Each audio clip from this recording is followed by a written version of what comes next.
Assalamualaikum. Kita akan buat macam mana nak insert record, masukkan record baru ke dalam database penggalan data melalui Laravel project. Okay guys, kita cuba lihat di sini. Okay, ini kita dah belajar macam mana kita nak gunakan function create dalam training controller. Sekarang ni kita masih dalam training controller.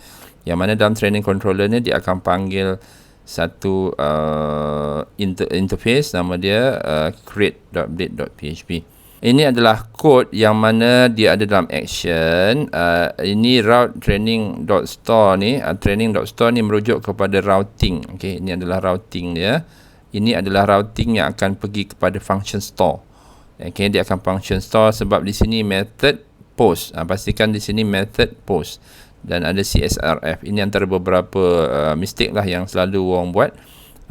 Oleh sebab training store function ni ini hanya menerima post method data. Jadi kita pastikan method dia adalah post.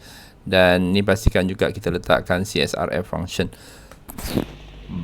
CSRF ni adalah untuk token, security token validation. Dan seterusnya kita lihat function store di sini yang mana dia akan menerima request. Request ni merujuk kepada data-data yang dihantar oleh borang. Dan kita ada data berkenaan dengan title, description dan trainer juga.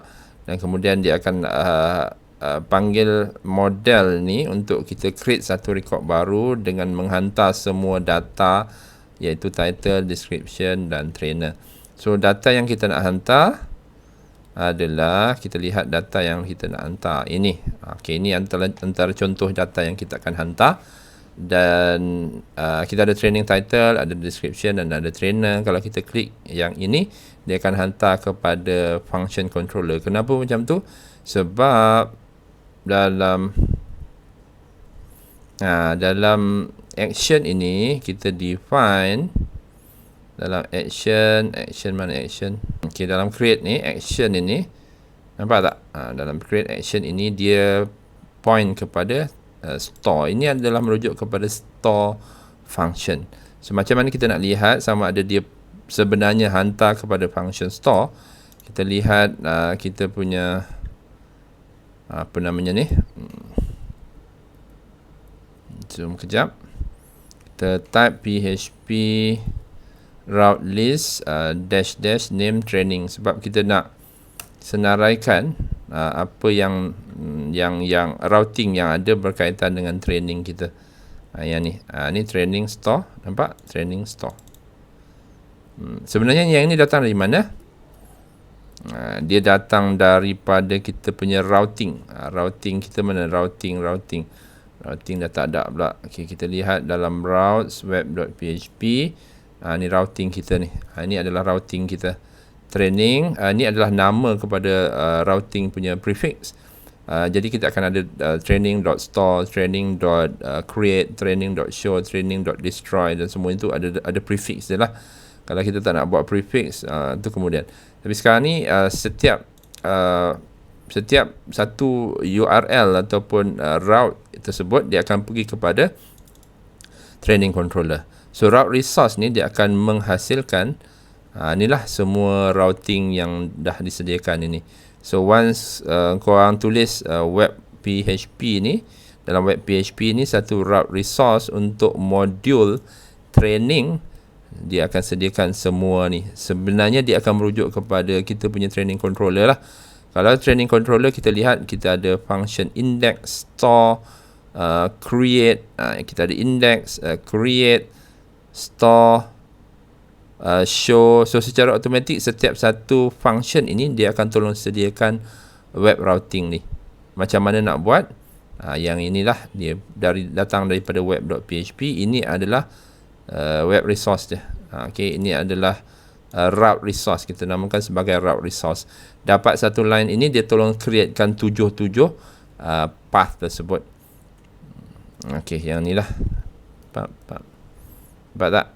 Okay, kita ada training.store dan method dia kena post, mestilah post. Kita lihat kat sini pula. Dia menghala ke mana? Dia menghala ke training controller store. Kalau .create, dia akan menghala kepada training controller create. Kalau training.show, dia akan menghala kepada training controller function show dan seterusnya.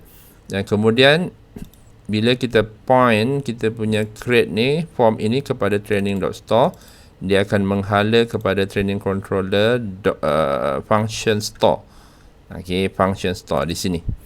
Dan kalau kita lihat ini dia buat validation, supaya dia nak pastikan semua field yang kita ada dalam model training ni, kita ada dalam title, description, trainer.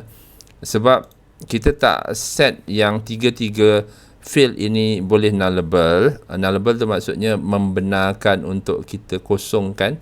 Sebab kita tak define sebagai dibenarkan untuk kosong, jadi kita terpaksa pastikan semuanya diisi oleh pengguna. Maksudnya title ni ada dalam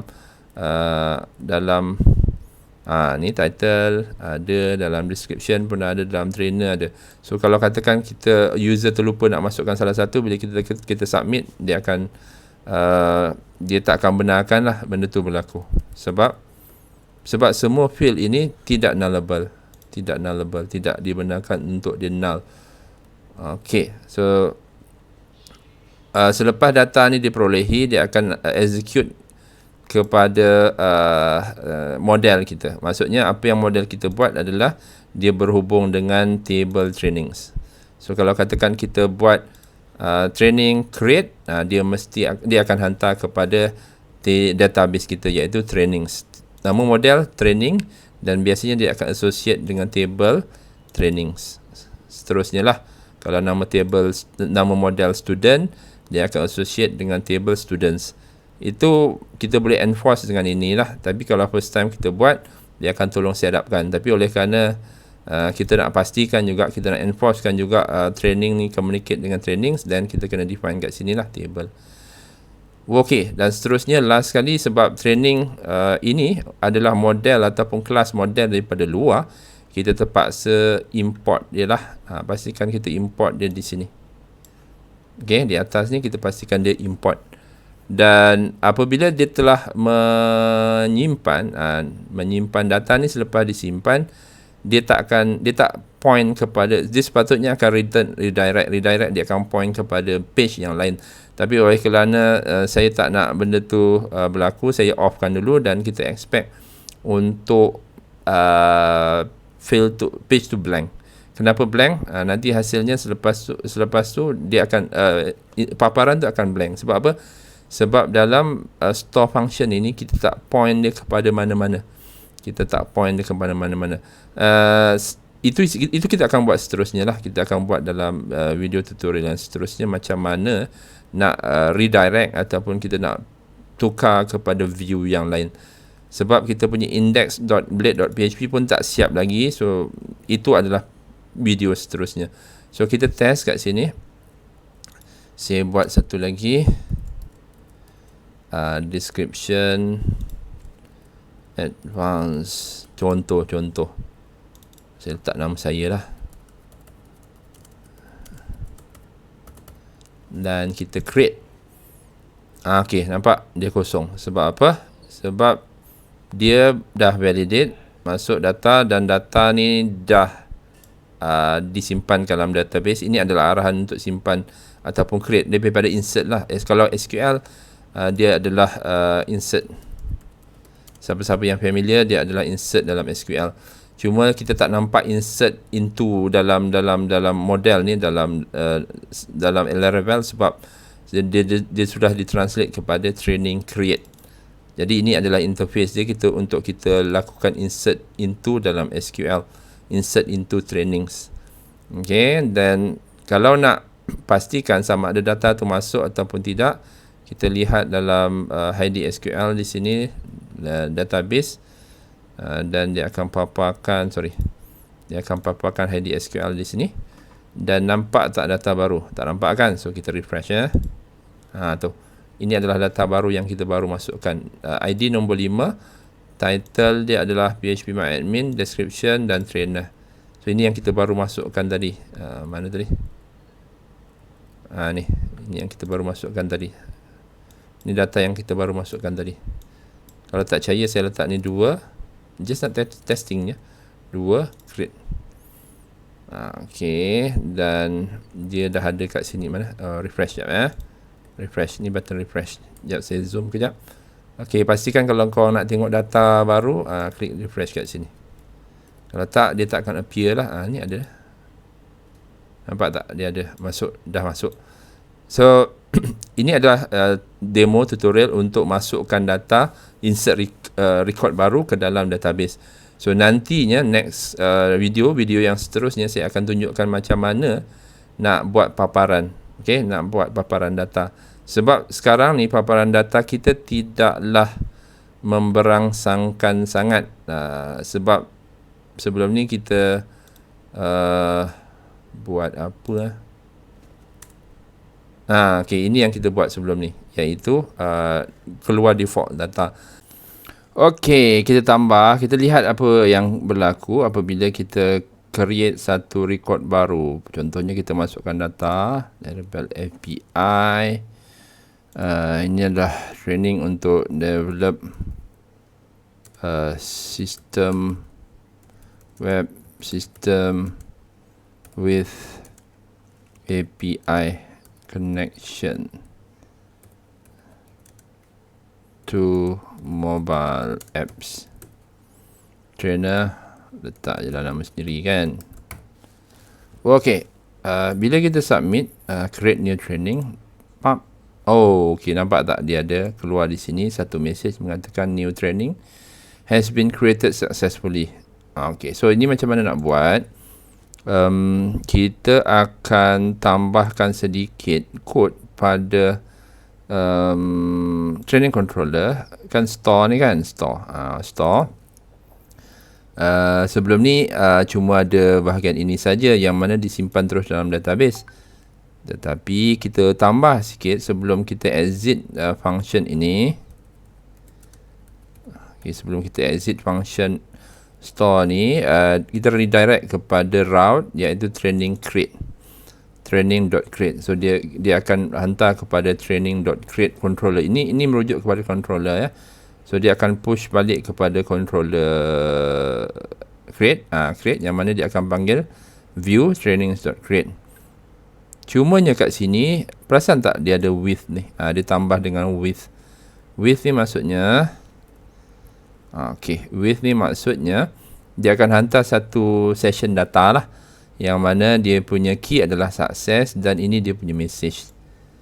Dan perhatikan dia akan pergi hantar kepada training.create kan. Macam mana kita nak fetch data ataupun message ni ataupun notification ini? Kita kembali kepada form create ni, dan kita lihat di atas ni kita letakkan satu so kita letakkan satu div. Div ni dia akan fetch data dia ataupun display dia daripada message yang mana kita hantar dengan menggunakan key session. Ni nampak tak session dia success, ni key dia success, dan kita hantar di sini success. So dia akan fetch data ataupun session message dari sini, with ni dia akan hantar kepada training create dengan membawa data success, iaitu ini adalah message success yang akan kita paparkan masuk ke dalam notification ni. Ini adalah alert notification dengan menggunakan div class alert success. Alert success ni dia akan buat satu kotak warna hijau lah, kotak warna hijau. Dengan menggunakan session message ini, kita boleh paparkan apa message yang dihantar daripada controller yang lain. So ini adalah satu session. Okay, satu session. Nampak? Okay, tak ada P pun boleh juga. So kita lihat. Okay, ni first time pergi create. Tapi kalau bila first time directly pergi create, dia tak keluar lah message notification tu. Tapi kalau katakan kita masukkan satu data baru, Flutter contoh dia, Flutter basics, Flutter, letaklah nama orang lain kan, Ali Ahmad. create training. Okay, kita lihat bahagian atas hijau ni kan. Okay, new training has been created successfully. Nampak? Okay. Tapi ni berlaku selepas dia pergi pada store. Okay, pergi kepada store function. Ni store function. Mana store function? Dia pergi pada store function, dia validate semua data dah ada dan dia simpan, dan kemudian dia return redirect kepada training.create. Okay, training.create.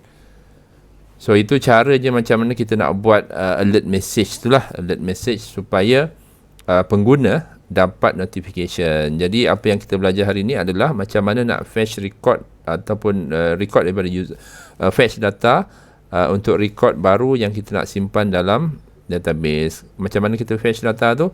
Menggunakan form record yang ni. Okay guys, boleh? Okay, anything kalau nak tengok code dia ada dalam github.com/KhairulNizam. Ada link kat dalam description, dalam komen. Terima kasih. Bye bye. Assalamualaikum.